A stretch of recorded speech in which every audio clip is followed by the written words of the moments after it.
Allez, donc nous voici partis maintenant sur la découverte de l'interface. Alors je ne vais pas tout vous expliquer, bien entendu, on verra cela tranquillement pas à pas, mais je vais quand même vous montrer les grandes lignes. Alors, en premier, comme j'ai pu vous expliquer, ce que vous avez ici, ce qu'on appelle la caméra, donc c'est ce petit symbole, ici vous avez un objet et ici vous avez une lampe. Cet endroit-là, on appelle ça le viewport. Là, je vous l'entoure en rouge, vous puissiez bien voir à chaque fois de quoi je parle. Après, en dessous, vous avez ce qu'on appelle la timeline. La timeline va permettre de pouvoir, par exemple, créer des animations pour du feu, de l'eau. On va pouvoir aussi créer des animations par rapport à des personnages. On va pouvoir créer des animations sur plein de choses, bien entendu. Donc la timeline va gérer des mouvements dans le temps. C'est ce que vous l'avez ici. Là aussi, pareil, je vous l'entoure en rouge.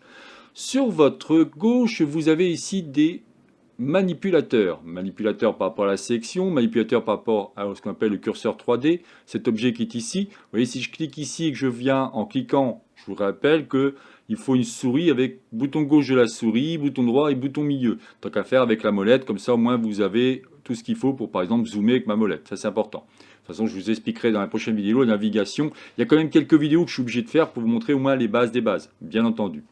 Alors quand je viens ici, si je laisse mon bouton gauche appuyé, je vais avoir une sélection rectangulaire. Vous voyez, à ce coup, je vais pouvoir sélectionner mon élément. Après, ici, vous avez des manipulateurs, donc ce qu'on appelle le déplacement. Ici, vous aurez la rotation. Ici, vous allez avoir le scale, c'est ce qu'on appelle le redimensionnement. Là, vous avez un manipulateur qui va englober les trois. Ici, vous aurez ce qu'on appelle un annotate, c'est ce qu'on va pouvoir faire des petites choses comme ça, mais c'est plus lié à mon niveau pour vous expliquer les choses si besoin. Là, vous avez ce qu'on appelle l'outil Measure, mais on ne le verra pas. Et celui-ci, assez intéressant, qui va permettre de créer des formes qu'on appelle primitives. Donc des cubes, des cônes, des cylindres, des sphères et des icosphères. Donc ici, vous avez compris, on a ce genre de choses. Vous avez évidemment énormément d'options et d'informations. Donc on va y aller pas à pas pour que vous ne soyez pas trop perdu, bien entendu. Ici, vous avez, donc je vais agrandir un peu, ici vous avez ce qu'on appelle le hotliner. Le hotliner, c'est un peu comme si vous aviez un classeur avec différentes feuilles dedans. Et ces feuilles vont être égales par exemple à un mesh de type ici. Si je fais Shift A, vous allez avoir différents types de primitives. On a les primitives de type mesh, curve, surface, metaball. Alors, on va pas en voir beaucoup, hein. On va voir quelques-unes, mais ce qui m'intéresse vraiment dans cette formation, c'est que vous ayez des bonnes bases.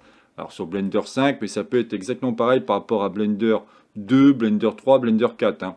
Les bases par rapport à ça, il n'y a aucun souci. Mais je veux vraiment vous montrer comment cela fonctionne. Donc, comme je vous disais, ici, dès que je vais rajouter un objet, regardez, je vais prendre mon curseur 3D pour positionner un objet.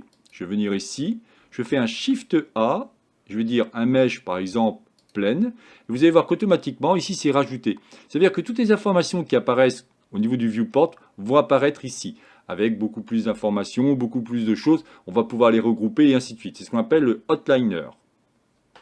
La barre supérieure qui est en haut va permettre de pouvoir gérer tout ce qui est le menu principal, donc pour enregistrer, importer, on aura les paramètres de rendu et autres fonctions. Vous les avez ici, vous voyez, on a ici le File, ici Edit, Rendering, le Windows, Help et ainsi de suite. Là, vous avez ce qu'on appelle des presets. Des presets, c'est que si je diminue un peu celui-ci, vous avez un preset de layout, vous avez un preset de modeling. Vous allez voir que d'un seul coup, tout cela va changer ici. Pourquoi? Parce qu'on est passé en mode édition. Ça veut dire que votre maillage va pouvoir être modifié.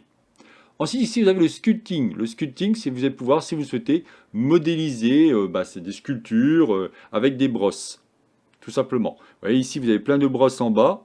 Donc, si je prends par exemple celle-ci, je vais pouvoir modéliser. Mais là, je n'ai pas assez de maillage, donc ça ne va pas être terrible. Je vous réexpliquerai cela. Ensuite, ici, vous avez l'UV Editing. L'UV Editing, c'est que ça va permettre de pouvoir positionner des textures en 2D sur un objet en 3D.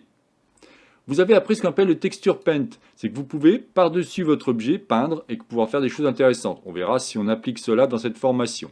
Vous avez le shading. Le shading, ça va permettre de pouvoir définir grâce à des nœuds ou des boîtes si vous préférez. Mais si je fais ça, on va avoir des petits nœuds comme ça. Donc j'ai appuyé sur New. Si je reviens en arrière, alors je vais le supprimer pour vous montrer. J'ai appuyé ici sur New. Et là, on va pouvoir, par exemple, si je veux, changer la couleur. Là aussi, bien entendu, je reviendrai dessus pour tout vous expliquer tranquillement. L'animation, c'est que vous avez donc un preset, c'est que vous allez avoir différents réglages pour pouvoir mieux gérer l'animation. Là, vous avez la timeline, comme je vous ai expliqué. Vous avez ici le rendu final, et là, vous avez le rendu du viewport, et là, le rendu final. Alors ici, vous aurez le rending, c'est que vous allez pouvoir, quand vous faites un rendu de votre fichier, regardez, on va le faire très simplement, on va faire ici render image, on va voir ce genre de choses qui apparaît. Je vais cliquer ici pour supprimer celui-ci. Et quand je vais dans Rending, j'ai ça qui apparaît.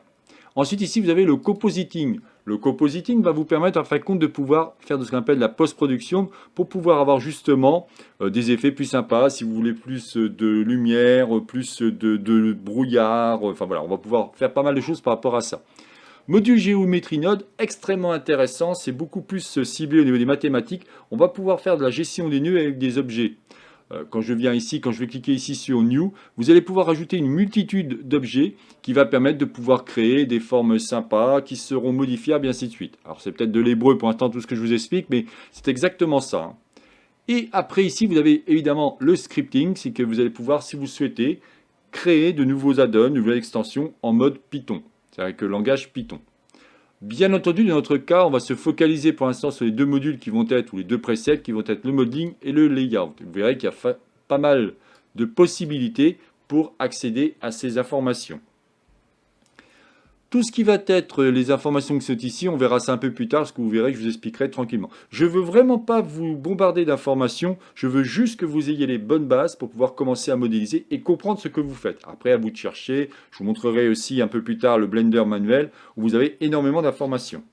Chose intéressante aussi, lorsque je vais récupérer, par exemple, alors je vais me remettre plutôt en mode sélection, je clique toujours bouton gauche de ma souris, hein. Quand je viens ici, en bas, vous allez avoir des informations qui apparaissent. Vous voyez que c'est marqué Select, Rotate View, donc évidemment ça veut dire que ça sous-entend que vous avez déjà une souris 3 boutons, et Options. Options, c'est ce qu'on appelle le menu contextuel. Si je fais bouton droit de ma souris, je vais pouvoir accéder à différentes informations qui vont me permettre de pouvoir par exemple copier, dupliquer et ainsi de suite. Avant d'attaquer la modélisation, qu'est-ce qu'il nous reste? Ensuite ici en dessous vous avez ce qu'on appelle les propriétés. Vous aurez les propriétés par rapport à votre moteur de rendu. On a donc Heavy, Workbench ou Cycle. Ensuite, ici, vous aurez le format de votre scène. Vous allez pouvoir faire un format de scène soit en image, soit en animation. Vous allez avoir aussi la gestion des layers, parce qu'effectivement, on va pouvoir gérer pas mal de choses. On va pouvoir gérer ce qu'on appelle l'environnement. Enfin, on va pouvoir, en fin de compte, si vous voulez, c'est une gestion de calque. Layer, ça veut dire calque, hein. Et on va pouvoir découper celui-ci pour pouvoir vraiment travailler plus précisément. Ici, vous aurez plutôt les unités de mesure que vous voyez ici. Pour l'instant, je travaille en mètres, je reviendrai dessus. On va pouvoir faire de la simulation. Enfin, il y a pas mal de choses intéressantes. Là, vous avez ce qu'on appelle le world. Le world, c'est le monde. Vous allez pouvoir définir un type de lumière. Vous allez pouvoir définir carrément une image qui va vous donner un aperçu global ou une luminosité globale au niveau de votre scène, et ainsi de suite. La gestion des collections. Là, vous avez les propriétés par rapport à l'objet. Là, vous avez ce qu'on appelle des modifieurs. Des modifieurs, ça va être une fonction non destructive par rapport à l'objet. On reviendra dessus. Vous avez ici d'autres éléments. Alors après, vous avez la physique, parce que vous entendez, on peut faire énormément de choses avec Blender. Comme j'ai pu vous montrer, on peut faire beaucoup d'effets spéciaux, plein de trucs sympas, hein. Vous voyez, par exemple, si je viens ici en cliquant sur mon cube, toujours bouton gauche de ma souris, je viens dans Objet, et je vais lui dire un Quick Effect. Allez, on va lui dire juste Smoke.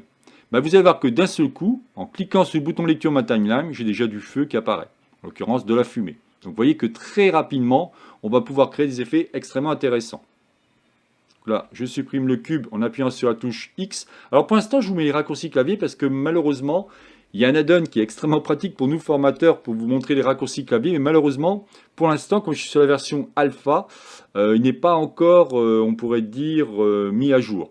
Donc c'est pas très grave, hein. Moi je vous rajoute pour l'instant quelques raccourcis clavier et au moins ça vous aidera pour la suite. Mais après vous verrez que vous aurez une espèce de petite souris ici qui apparaît, enfin j'espère, hein.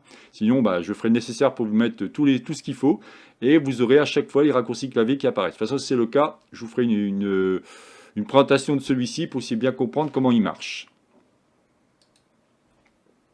Alors si je continue ici, on a aussi les contraintes. On va pouvoir faire par exemple évidemment beaucoup de mécaniques. On pourrait créer des contraintes. Par exemple, le bras d'un humain ne peut pas, si on prend le coude d'un humain, il pourra se plier de, on va dire 90 voire un peu plus, mais de l'autre côté c'est impossible. On va créer des contraintes. Ici, vous aurez ce qu'on appelle les vertex groups, c'est qu'on va pouvoir rassembler un ensemble de vertex. En gros, si je résume, un vertex c'est un point. Ensuite, ici, vous aurez la gestion du matériau et ici, la gestion des textures. Voilà, déjà je vous ai fait un petit tour vraiment rapide par rapport à Blender, mais quand vous lancez l'interface, donc si je fais ici File, New, Général, je dis Don't Save, c'est-à-dire je ne veux pas sauvegarder, alors comme je dis, tout en anglais, hein, bien entendu, mais rappelez-vous que j'ai fait en sorte de vous mettre les sous-titres en français. Si je reviens ici, vous voyez que c'est bien marqué Position de l'objet, pourtant c'est marqué Location. On verra dessus, mais je voulais vous montrer ça. Peut-être une dernière chose importante, quand j'appuie sur la touche N, je vais avoir ici des informations liées à mon objet. Au niveau de sa location, c'est-à-dire son déplacement, sa rotation, son redimensionnement et sa dimension. Vous voyez que celui-ci fait 2 mètres par 2 mètres. Vous verrez que on va faire en sorte de travailler avec des objets à taille réelle pour pouvoir travailler plus facilement. Ça, c'est le premier point. Donc j'appuie sur la touche N pour remettre ce panneau. On a aussi, bien entendu, des informations qui apparaissent ici. Justement, à la prochaine vidéo, je vais vous montrer la navigation, les vues, un petit peu plus comment ça marche pour que vous ne soyez pas perdu. Et surtout, comment peut-être bouger un petit peu votre interface. Mais je ne vais pas aller très loin par rapport à ça, parce que je vais rester toujours dans l'interface très basique. Et maintenant, si j'appuie sur la touche T, vous voyez, j'ai mes outils qui apparaissent ici, qui peuvent disparaître. Là aussi, vous avez une petite flèche, vous cliquez dessus et ça réapparaît. Donc il y a plein de solutions, vous allez voir qu'il y a énormément de solutions par rapport à Blender. On va pouvoir travailler soit par rapport à des icônes, soit par rapport à des raccourcis clavier, soit par rapport tout simplement à la souris, vous allez cliquer dessus. Voilà, donc comme je disais, pour la prochaine vidéo, nous allons voir le partage d'écran. Nous allons voir un petit peu les différents modes de vue, assez rapidement, parce qu'il n'y a pas grand-chose à voir dessus. Et comme ça, pour la prochaine vidéo, après, on commencera à attaquer la modélisation. Allez, je vous dis donc à tout de suite.